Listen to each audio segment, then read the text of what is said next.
I remember as a kid laying in bed praying to God, please make me a girl. When he told me that he wanted to be a woman, that's not possible, you're my Russell Crowe. I felt like I was betrayed. I feel bad for her. I put her through hell. Hi James, we've been together a long time, but it is now time to say goodbye, as Rachel is taking over.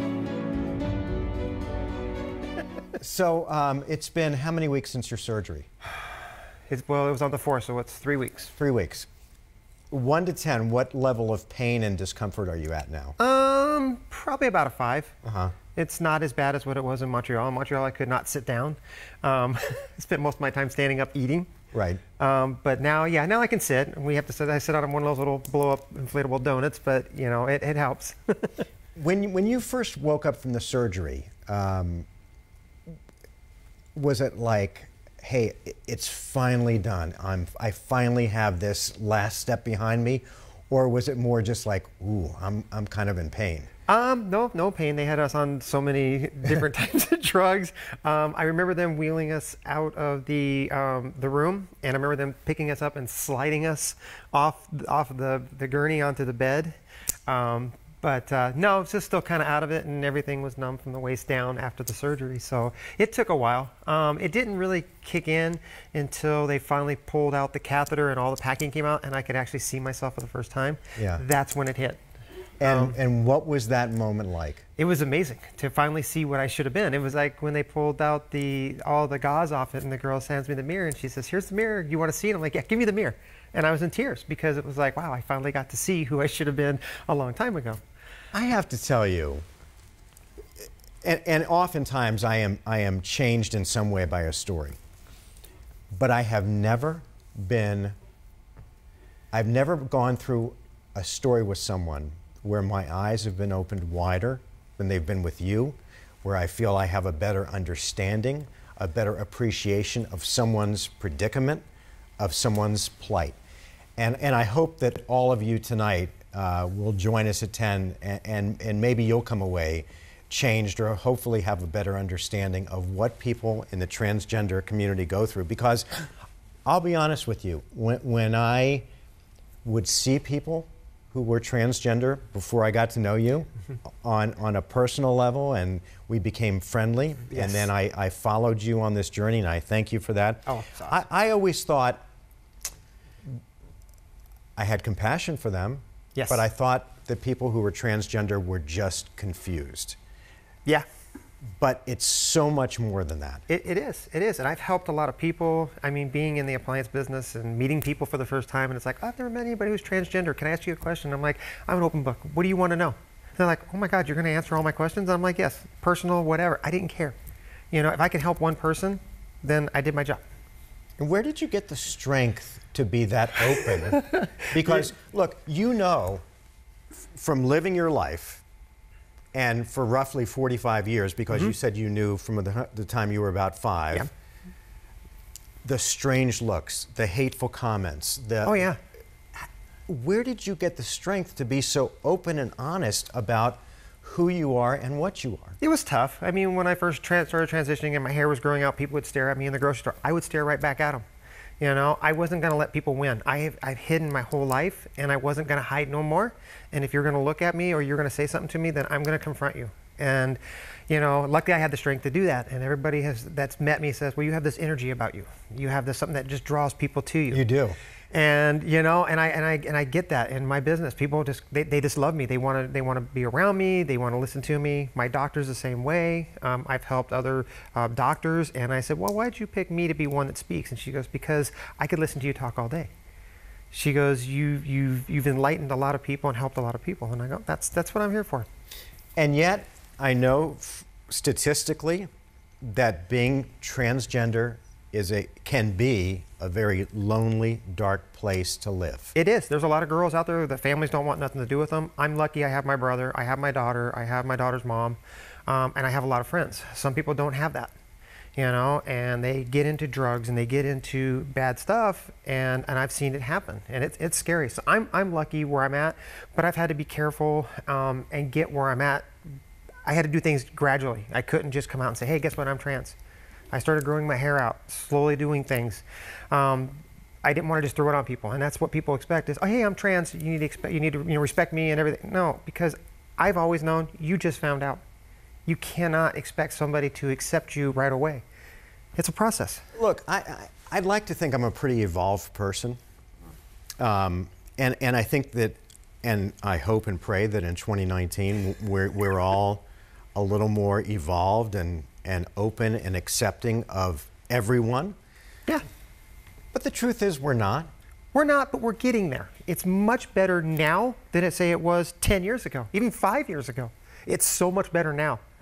Harder 5 years ago to come out than it is now. Kids coming out all the time to their parents, and the parents are accepting it. Yeah. Let your kids be what they are. I mean, my daughter, she's 16 years old. As long as she ain't out hurting anybody, then you know what? Let her do what she's going to do. Was it harder coming out and telling your daughter, who you love and adore, or was it harder coming out and telling your brother? Probably my brother. My brother was the one that I feared the most, that he was going to reject me. And now he's the one that's my biggest supporter. He's there of everybody in my family. He's my biggest supporter. And he's my rock. He's there for me. One of the parts of the story that we'll tell tonight, and by the way, Mackenzie, if you're listening, I, for some reason, am not seeing any questions. So if you have any for Rachel, just tell me in my ear, and we'll try to answer those questions live on the air.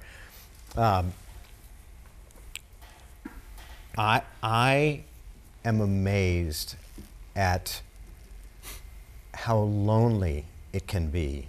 Oh, yeah. If you're transgender. If you're gay, my assumption is it's different. It's a wide open world. It's 2019, be loud and proud. Yep. But if you're transgender, you might not fit in. No, it's even different. now. Oh yeah, even now. Well, it's like they even said, they know where to put gay and lesbians. They know where to set those. Transgenders, they didn't know what to do with us other than fix us by giving us our operations. That's the only way. That's the only thing they knew what to do with transgenders. And so it is a little harder. I've had it pretty easy with work and part of my family. I've had a pretty smooth transition. But I also got to the point where it was like, you know what? It's my turn. I don't care about anybody else anymore. I worried about everybody, made sure everybody was okay. It's my turn. Did you struggle with that though? My whole life, yeah. With doing something finally for yourself, because no, I didn't struggle when it because came to me. There's collateral damage. Oh, there is. I've lost friends, and I have an older brother who wants nothing to do with me. Other family members, they're slowly coming in. I've got an older sister that's slowly coming around. My mom's 85. She's like, hey, do what you want to do. What makes you happy, then do what you want to do. And my mom was one I was really afraid to talk to, and she's fine. So that made me feel good. And finally, and again, the story airs tonight at 10. There is a 40% suicide rate for Yes. people who are transgender, either attempted suicide or thought about suicide. Yes. If you could say something to young people who are struggling tonight, who maybe have reached the end of the rope, they don't have the financial wherewithal to have this surgery, or are struggling to come out, what would you say? There's so many hotlines out there for people that are transgender that you can call and you can talk to those people and they will help you. Suicide that's the end of all of everything. I mean, I never thought about it. One, I'd be afraid to do something like that. But there's too many people out there to help. I've already helped some people. I've had customers who, hey, I've got a friend who's trans. Can you help them? And I've helped a few of them. So there's too many connections to go to get help. That's the easy way out. Well, look, my hope is that this story would do two things. One, it would be informative and maybe open people's eyes the way mine have been opened. Yeah. And number two, maybe save a life. Exactly. That's someone who is at the edge, and I know that there's probably someone out there right now who's watching who has been as low as you can get. Yes. That's why I did it. That's why I wanted to do this. Yeah. And maybe with your strength and your willingness to talk about your incredible transformation. I told my wife, who you know, I love her, that it's almost like watching a butterfly that's been in a cocoon being born. That's why I'm actually getting a butterfly tattoo, a monarch butterfly tattoo. My daughter's mom said, get a monarch because of the travel they go through, and I'm getting that on my 50th birthday. That's great. And it's coming up. It's coming up. It's the ultimate birthday gift. It's the ultimate birthday gift. All right. Becoming Rachel tonight at 10 right here in about 45 minutes or so. Rachel, so good to see you. And yeah, Mark, thank you you too. for coming down tonight. No, it's great. My pleasure. I remember as a kid laying in bed praying to God, please make me a girl. It was tough. Back then you didn't come out and say you were trans. Hi James, we've been together a long time, but it is now time to say goodbye to you as Rachel is taking over.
that all of you tonight